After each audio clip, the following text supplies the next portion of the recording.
warahmatullahi wabarakatuh. Kembali berjumpa dengan saya, Hirs Munarif dari Forum News Network.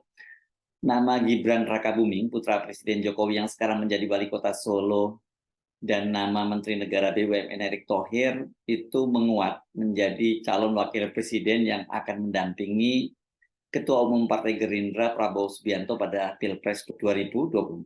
Menguatnya kedua nama itu menyusul keputusan Golkar dan Partai Amanat Nasional bergabung dalam koalisi partai-partai yang akan mengusung Prabowo Subianto pada Pilpres 2024 nanti ya. Golkar dan PAN ini mendeklarasikannya di Gedung Proklamasi Jakarta pada hari Ahad kemarin. Kabar menguatnya nama Gibran dan Erick Thohir itu disampaikan oleh Ketua Umum Relawan Arus Bawah Jokowi, ABJ Michael Umbas. Relawan ABJ mendapatkan kabar bahwa posisi calon wakil presiden Prabowo makin mengerucut kedua nama, yakni Erick Thohir dan Gibran Rakabuming Raka. Itu kata Ketua Umum Arus Bawah Jokowi Michael Umbas. Itu disampaikan hari Ahad kemarin kepada wartawan. Umbas mengatakan PAN sudah pasti itu menyodorkan Erick Thohir.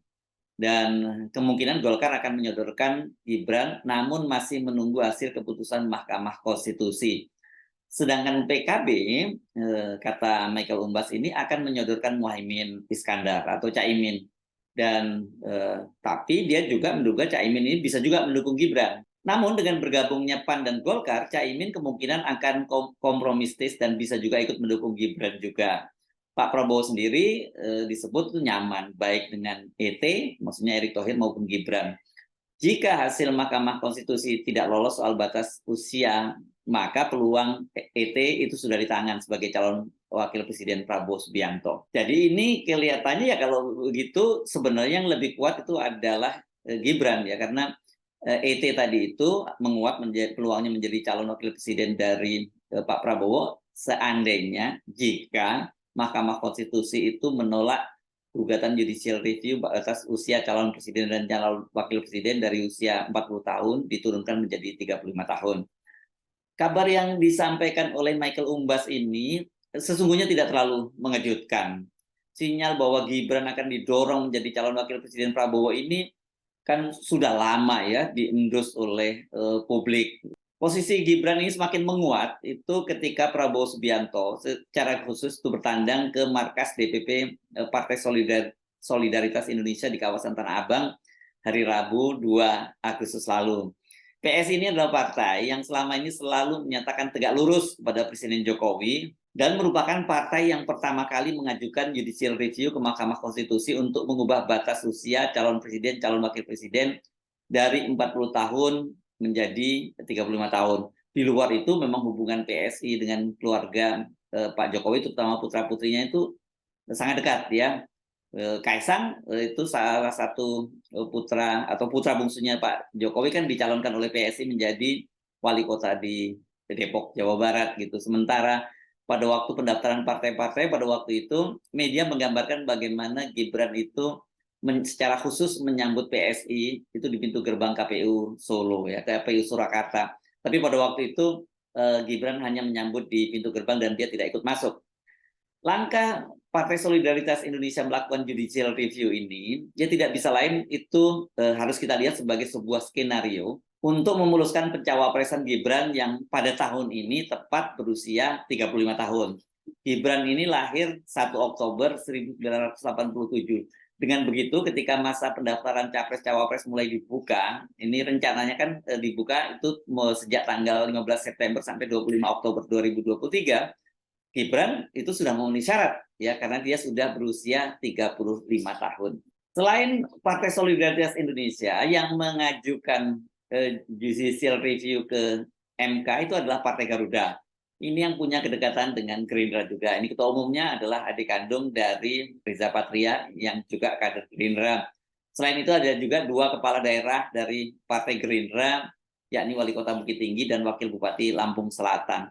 Jadi ini ya yang mengajukan ini adalah mereka-mereka yang satu kaitannya dengan Gibran, yang satunya dengan Pak Prabowo. Jadi nggak salah kalau kemudian orang mulai mengendus ini ya ini skenario bagaimana memasangkan Prabowo dengan Gibran pada Pilpres 2024 nanti. Mahkamah Konstitusi sudah mulai menyidangkan gugatan judicial review tersebut dan telah menghadirkan para penggugat serta juga meminta keterangan dari wakil pemerintah dan DPR, baik saksi dari wakil pemerintah maupun wakil DPR yang ketika itu diwakili oleh Wakil Ketua Komisi 3 DPR RI Habibur Rahman. Ini salah satu kader dari Gerindra juga, mengisyaratkan bahwa pemerintah maupun DPR itu tidak keberatan ya dengan penurunan usia, dengan mengubah undang-undang undang-undang pemilu yang mengatur batas usia calon presiden dan calon wakil presiden itu dari 40 tahun menjadi 35 tahun. Bahkan pada waktu itu kan walaupun secara bercanda Wakil Ketua Mahkamah Konstitusi Saldi Isra itu juga bertanya-tanya, ini kalau sudah sepakat antara pemerintah dengan wakil DPR sebagai pembuat undang-undang atau yang sering disebut sebagai kewenangan open legal policy, mengapa soal ini kok mesti digugat ke Mahkamah Konstitusi? Kenapa tidak diserahkan saja kepada kewenangan para pembuat undang-undang, yakni DPR dan pemerintah? Di luar itu dia juga mempertanyakan mengapa ini kok gugatan diajukan itu menjelang Pilpres gitu.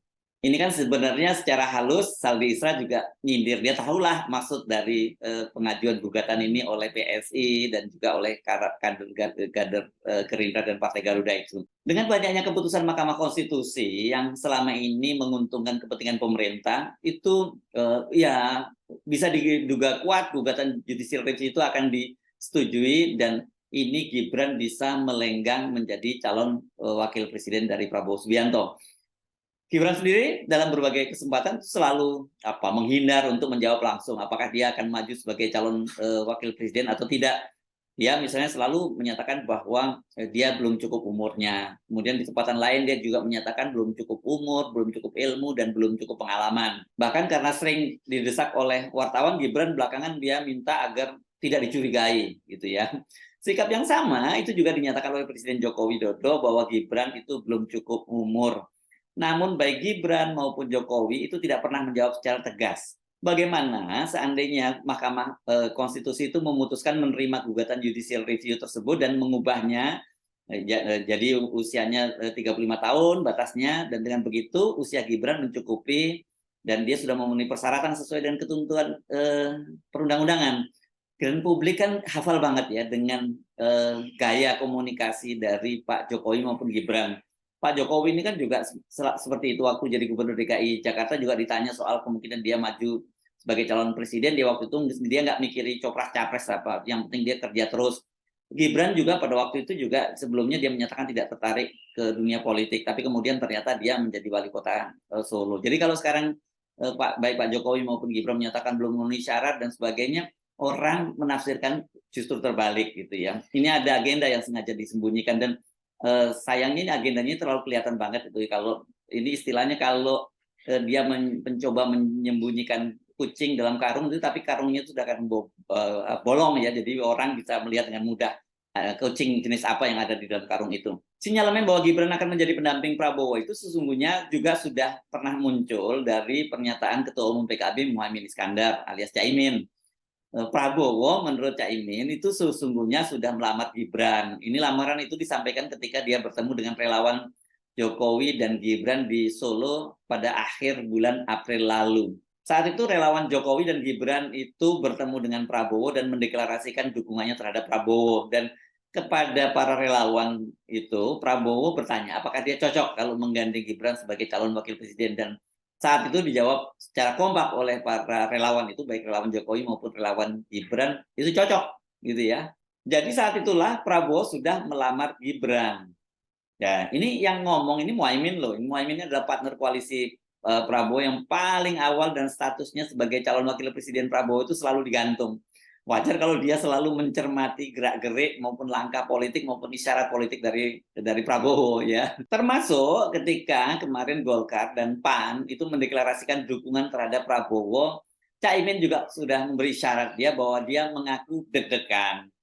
Nah, kata dia ini kalau nambah anggota keluarga seperti itu jadi dia deg-degan. Ini pasti ini karena Caimin sangat menyadari bahwa peluangnya menjadi calon wakil presiden Prabowo itu kian berat dan kian tipis. PAN itu sudah pasti menyodorkan Erick Thohir. Ini kalau PAN ini nggak peduli apakah nanti berpasangan dengan Prabowo atau dengan Ganjar Pranowo gitu, yang penting pokoknya Erick Thohir calon presidennya. Golkar, nah itu seperti disampaikan oleh relawan arus bawah Jokowi tadi sudah menyodorkan Gibran, bukan Erlangga. Soal Golkar akan menjadi kendaraan bagi Gibran itu sesungguhnya sudah sempat disampaikan oleh Wakil Ketua Umum Golkar Ahmad Doli Kurnia. Pada waktu itu dia menyampaikan dalam sebuah talk show di CNN. Sinyal dukungan kepada Gibran juga sudah disampaikan oleh Erlangga Hartarto beberapa hari lalu. Kita tunggu hasil Mahkamah Konstitusi, kata Erlangga di Postblog Jakarta hari Rabu tanggal 9 Agustus 2023. Erlangga bahkan mengaku pihaknya itu memang mendukung tokoh muda maju sebagai pemimpin bangsa. Golkar mendorong kader muda, Menpora muda, Ketua Golkar Solo itu juga muda. Ketua Golkar Solo ini adalah putri maksud saya dari mantan Ketua Umum Partai Golkar Akbar Tanjung, Sekar namanya ya. Nah hari ini ketika dia ke istana, bertandang ke istana, Erlangga kembali ditanya wartawan, apakah benar Golkar akan menyodorkan Gibran sebagai calon wakil presiden Prabowo?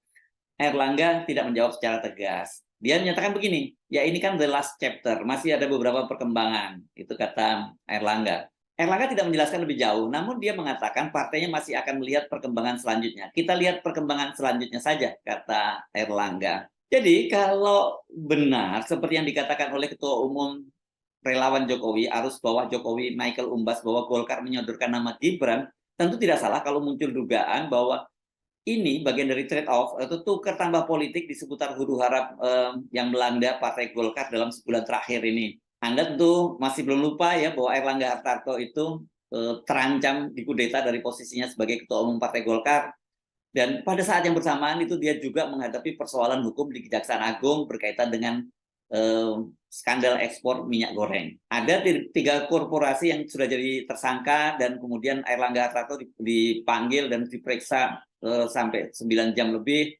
Dan menurut keterangan dari Jaksa Agung Muda Tindak Pidana Khusus Febri Ardiansyah menyatakan bahwa kemungkinan mereka itu akan menyeret Erlangga Hartarto dengan pasal ikut serta. Nah, Erlangga lolos dari kudeta di internal Golkar karena dia didukung oleh 38 DPD yang menolak untuk dilaksanakan Munaslup. Namun, mayoritas DPD itu aspirasinya untuk mendukung Erlangga bergabung dengan Prabowo Subianto. Nah, ini kan jelas dilematis bagi Erlangga karena sementara itu Erlangga ini dia melakukan manuver dengan bertemu dengan Puan Maharani dan kemudian sepakat untuk membentuk tim teknis untuk penjajakan koalisi kedua partai ya Golkar dan PDIP. Tentu maksudnya koalisi ini adalah untuk mendukung Ganjar Pranowo. Namun kok tiba-tiba mendadak Golkar itu kemarin menyatakan kemudian dan bahkan mendeklarasikan dukungan terhadap Prabowo. Bagaimana kasusnya di Kejaksaan Agung? Apakah dia juga bisa lolos seperti upaya kudeta? Apakah trade off-nya itu dengan Jokowi itu selain mendukung Prabowo itu satu paket bersama dengan Gibran? Sebab kalau kita cermati ini agak mengejutkan ya kabar yang disampaikan oleh relawan Jokowi ini. Karena Erlangga itu kan selama ini ngotot memperjuangkan posisinya sebagai calon presiden sebagaimana amanat Munas Partai, dan kita tahu juga huru hara di Partai Golkar, rencana kudeta itu berkaitan dengan itu tadi karena Erlangga dianggap tidak bisa memenuhi amanat dari partai untuk maju sebagai calon presiden, dan dampaknya kemudian Partai Golkar itu elektabilitasnya jadi rendah. Dan kita ingat ya ketika masih di Koalisi Indonesia Bersatu bersama dengan PAN dan P3 itu kan ketika PAN dan P3 sepakat untuk mengusung Ganjar yang pada waktu itu masih masih dipersiapkan oleh Pak Jokowi, Erlangga waktu itu tetap ngotot tidak mau menurunkan posisi tawarnya sebagai calon presiden. Jadi dia bilang kalau KIB mau maju mengusung calon presiden sendiri, maka yang harus jadi calon presidennya adalah Erlangga Hartarto, bukan Ganjar Pranowo. Belakangan ketika menjajaki koalisi dengan Prabowo itu kan Erlangga sempat menurunkan posisinya sebagai calon wakil presiden ya. Pada waktu itu dihambat oleh Caimin. Caimin ngotot bahwa ya harus dia sebagai calon wakil presidennya. Sementara kalau Golkar mau bergabung, ya Erlangga Hartarto itu diberi pos sebagai tim pemenangan lah gitu, tim ses dari pasangan Prabowo dengan Muhaimin Iskandar. Tapi kan kemudian mentok itu ya, karena Prabowo sendiri kelihatannya memang tidak mau menggandeng Caimin sebagai calon wakil presidennya. Dan ya mungkin kita baru tahu kalau kemungkinan belakangan ini karena yang disiapkan adalah Gibran. Itu sekali lagi kalau itu benar seperti yang dikatakan oleh relawan arus bawah Jokowi, bahwa Golkar itu sekarang mengusung Gibran. Nah, ini kan jadi tanda tanya dong buat kita, kenapa tiba-tiba jadi seperti ini skenario-nya gitu ya. Kenapa kok Erlangga Hartarto bisa sukarela mengusung Gibran? Adakah itu deal politiknya dengan Jokowi sehingga dia selamat dari kudeta dan kemudian juga lolos dari kasusnya di Kejaksaan Agung? Presiden Jokowi sendiri mengaku bahwa dia nggak ikut campur kok dalam keputusan Golkar dan PAN bergabung dengan Prabowo dan PKB itu. Prabowo juga menyatakan hal yang sama bahwa Pak Jokowi itu tidak mengarahkan Golkar dan PAN untuk bergabung dengan dia gitu. Sebagai contoh itu Prabowo menyebut kasusnya pada Perindo. Kan Perindo itu sebelumnya sudah bertemu dengan Prabowo setelah sebelumnya dia ketua umum partai Perindo ini Haritanu bertemu dengan Presiden Jokowi membawa komunitas paguyuban etnis Tionghoa pada waktu dia menyatakan bahwa mereka ini etnis Tionghoa ini itu dan juga tentu saja Perindo itu akan ikut arahan Presiden Jokowi dalam menentukan siapa calon presidennya. Kalau A yang dipilih sebagai calon presiden oleh Pak Jokowi, ya dia akan memilih A. Begitu juga sebaliknya B yang dipilih sebagai presiden oleh Jokowi ya B. Tapi faktanya ketika sekarang ini Pak Jokowi lebih cenderung pada Pak Prabowo, itu Perindo justru malah bergabung dengan Ganjar Pranowo. Tapi bantahan Jokowi maupun Prabowo ini jelas tidak cukup memuaskan dan juga tidak memadai. Mengapa Airlangga tiba-tiba gabung dengan Prabowo padahal dia sudah membentuk tim teknis penjajakan koalisi dengan PDIP? Dan kemarin itu Airlangga menyatakan bahwa keputusan itu sesuai dengan aspirasi kader. Apakah ia hanya sesederhana itu, hanya sesuai dengan aspirasi kader saja, tidak ada kalkulasi politik yang lain?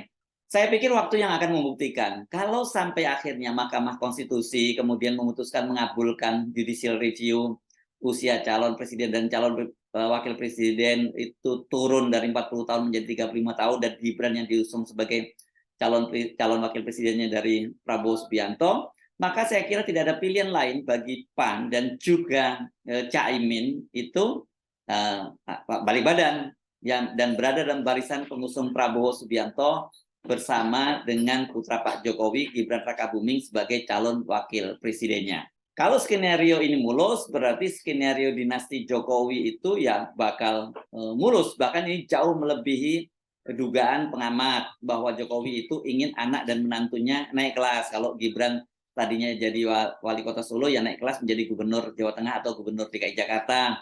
Sementara menantunya Bobi Nasution yang sekarang menjabat sebagai wali kota Medan itu naik kelas menjadi gubernur Sumatera Utara, dan Kaisang ini si Bontot ini naik kelas menjadi wali kota di Depok, Jawa Barat. Dengan menjadi wakil presiden Prabowo, maka ini kalau itu terwujud ya Kaisang itu posisinya menjadi sangat strategis karena sesuai ketentuan undang-undang bila presiden itu berhalangan tetap maka calon wakil presidenlah yang akan menggantikannya. Saya Hersbun Arif dari Forum News Network, sampai jumpa lagi. Wassalamualaikum warahmatullahi wabarakatuh.